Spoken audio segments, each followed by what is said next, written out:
ये मूवी 2 घंटे की है और जैसे जैसे मूवी आगे बढ़ते जाती है मूवी क्रेजी होती जाती है। पहले आपको लगता है ये मूवी सस्पेंस है, फिर आपको लगता है नहीं ये तो थ्रिलर है, फिर एक पल के लिए ये हॉरर भी लगती है और उसके बाद में फिर एक बार आपको लगता है नहीं बता सकता वरना मूवी आपके लिए स्पॉइल हो जाएगी, इसलिए चलिए मूवी के प्लॉट में चलते हैं। मूवी की स्टोरी फोकस करती है नो वो सॉन्ग पर, जो कि अपनी जिंदगी की पूरी सेविंग्स यानी कि खेत के पैसे, उनके इन्वेस्टमेंट सब कुछ दाव पर लगा देते हैं सिर्फ एक फ्लैट लेने के लिए। एक ऐसा फ्लैट जिसकी कीमत आसमान छू सकती है और अगर इन्होंने उसे अभी नहीं लिया तो कभी भी नहीं ले पाएंगे। But little did he new, घर लेने के बाद जब ये इसमें शिफ्ट होते हैं तो इस घर में इनके साथ अजीब अजीब चीजें होने लगती हैं जिससे ये परेशान हो जाते हैं और आखिर में खुलकर आता है एक ऐसा सच जिसे आप एक्सपेक्ट ही नहीं कर सकते। जिसे एक्सप्लोर करती है ये मूवी ढेर सारे अनएक्सपेक्टेड ट्विस्ट और टर्न्स है, जिसका नाम है वॉल टू वॉल, जो कि नेटफ्लिक्स पर अवेलेबल है, जिसके अल्ट्रा एचडी अकाउंट 650 में आते हैं मगर आप पा सकते हैं सिर्फ 163 में।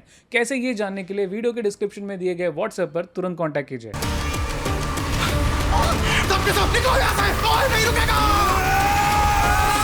शोर ये दीवारें नहीं मचाती, यहाँ रहने वाले मचाते हैं।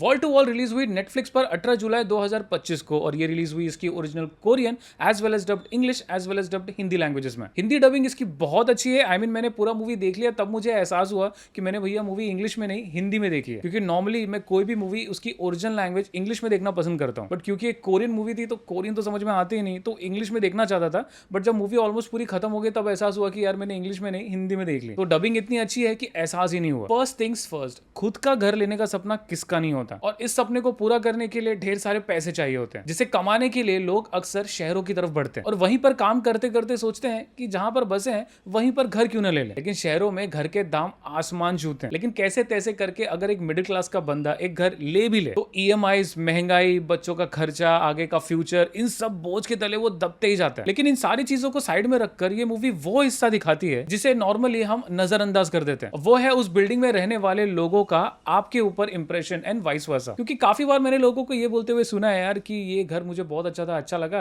बट यार यहाँ के ना लोग अच्छे नहीं है, यहाँ की सोसाइटी अच्छी नहीं है, पब्लिक अच्छी नहीं है, यार कोई बात नहीं करता, या ये उल्टा बात करता है, या फलाना ढमकाना, कोई भी रीजन हो। अब इस चीज से मैं रिलेट कर सकता हूँ क्योंकि मैं खुद एक रेंटेड हाउस में रहता हूँ। आई मीन मैं जब से पैदा हुआ तब से शायद से रेंटेड हाउस में ही रहता हूँ। आई मीन 2 या 3 साल के लिए मैं माँ बाप के साथ में उनके खुद के घर में रहता था, बट कुछ धोखेबाजी हो गई, उन्होंने कुछ गलत किया मेरे साथ में, फलाना ढिमकाना एक्सेट्रा, वो रीजन बताना जरूरी नहीं है, जिसके बाद में मैं फिर से अकेले एक रेंटेड हाउस में आ गया। सो बेसिकली ओवरऑल कहूँ तो जब से मैं पैदा हुआ हूँ एक तरीके से रेंटेड हाउस पे ही रह रहा हूँ। क्यों? क्योंकि I just can not afford to buy a flat in Mumbai. क्योंकि 1 करोड़ के नीचे तो भैया बात ही मत करना। अगर फ्लैट आपको 70-80 लाख का मिल गया भी ना तो उसके ऊपर दुनिया भर का टैक्स वगैरह लगा के वो ऑलमोस्ट 1 करोड़ पहुंच ही जाता है। और फ्लैट के साइजेस की तो भैया मैं बात भी नहीं करूंगा कि कितने बड़े होते हैं। वेल एनीवेज टॉपिक पर वापस आते हैं। हमारी मूवी के लीड जब बड़ी मेहनत से घर लेते हैं तो इनके आसपास के नेबर्स इनको कंप्लेन करते हैं कि they always here noise from his house. लेकिन हमारा लीड है भाई कि मैं तो दारू पी के सो जाता हूँ तो आवाज कौन बजाता है? एंड ही इज लाइक आवाजें तो नीचे और ऊपर के कमरे से मुझे आती है, मैं आवाज नहीं करता। अब ये टेंशन तो है ही हमारे लीड को। दूसरी ओर इनके परचेज किए गए प्रॉपर्टी के प्राइस भी कम हो रहे हैं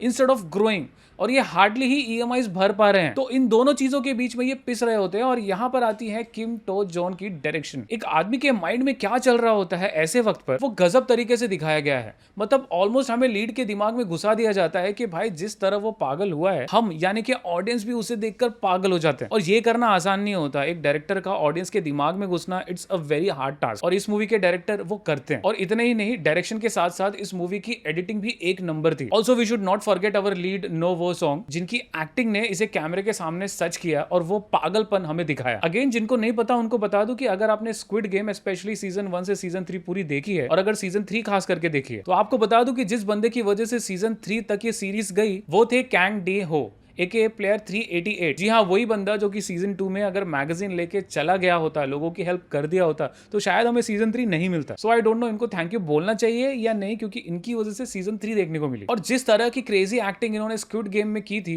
ठीक वैसी एक्टिंग ये इस मूवी में भी करते हैं एंड ही डेफिनेटली इंप्रेसेस यू। और आपको अगर लगता है कि ये मूवी सिर्फ घर, उसके ईएमआई ना भर पाना, नेबर्स की दिक्कत के बारे में है, तो उससे हटकर भी मूवी बहुत कुछ इसमें डालती है। स्टोरी नहीं बताऊंगा इसमें, लेकिन स्टॉक्स को लेकर रिस्क भी है, सुसाइड का मेंशन टेंशन भी है। लालच तो बहुत ही अच्छे तरीके से टाइमिंग के साथ में दिखाया गया है कि आदमी को कितना भी मिल जाए ना उसे हमेशा कम ही लगता है। सो अलग अलग चीजें, स्क्रिप्ट और इमोशंस दिखा के मूवी आपको बोर नहीं होने देती। सो मल्टीपल चीजें दिखाकर मूवी आपको अपने अंदर हुक्ड रखती है। हाँ, लेकिन मूवी में कहीं ना कहीं अप्स एंड डाउन्स भी है, क्योंकि इतनी सारी चीजें इस मूवी में घुसा दी गई हैं कि एक पल के लिए आपके मुंह से निकलता है यार ये मूवी आखिर है किस चीज के बारे में, मतलब मूवी दिखाना क्या चाहती है, हमें बताना क्या चाहती है। एंड लास्ट में जब हमें सच्चाई पता चलती है तो उसे कहीं ना कहीं पचाना भी मुश्किल हो जाता है। And that is where I was disappointed. जो दिखाया गया वो थोड़ा टेक्निकली पॉसिबल नहीं था। अगर उस चीज को पॉसिबल करना था तो मूवी को या तो सीरीज होनी चाहिए थी या फिर 2 पार्ट की मूवी, या आधा घंटा इसे और बढ़ाकर 2 से 2.5 घंटे की मूवी करनी चाहिए थी। और वो सारे स्टेप्स हमें दिखाए जाने चाहिए थे जो कि मूवी में हमें दिखाए नहीं गए, जिससे जो कि मूवी की एंडिंग थी वो हमें एक तरीके से पच सके। बट अनफॉर्चुनेटली एक और प्रॉब्लम ये थी मूवी की कि 2 घंटा भी इस मूवी का थोड़ा लंबा लग रहा था। तो इसे 2 पार्ट में करना या सीरीज में करना, I don't know whether audience को पसंद आता। लेकिन हाँ, अगर ये सीरीज बनाते और डिटेल्स में दिखाते तो क्या पता ये सीरीज